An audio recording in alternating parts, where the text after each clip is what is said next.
No vídeo de hoje vamos falar de um acessório muito importante e pouco usado, a cinta de pescoço. Então roda a vinheta.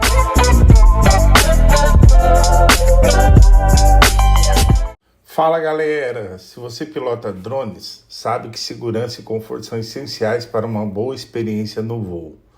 Hoje eu vou falar sobre um acessório simples, mas que faz toda a diferença, a cinta de pescoço para controle remoto.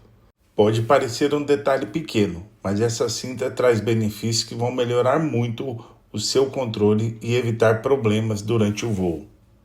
Sem falar que melhora muito o controle e a precisão durante o voo.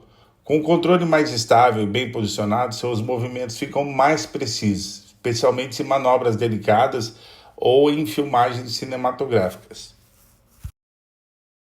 E aí também utilizo esta mochila, que aqui eu consigo levar junto o Air 3S e o Avata 2. Eu tenho umas luzes que eu consigo colocar aqui no Avata 2. São luzes de voo, de advertência, para a gente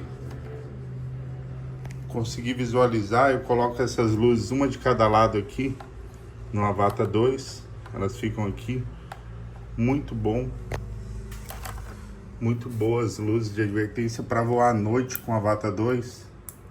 Ó. São 4. É um kitzinho com 4 luzes. Funciona muito bem. Dá para ver de longe. 4 luzes.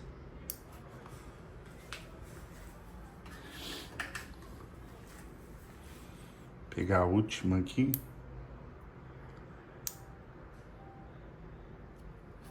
Ó, luz de advertência que eu coloco no Avata.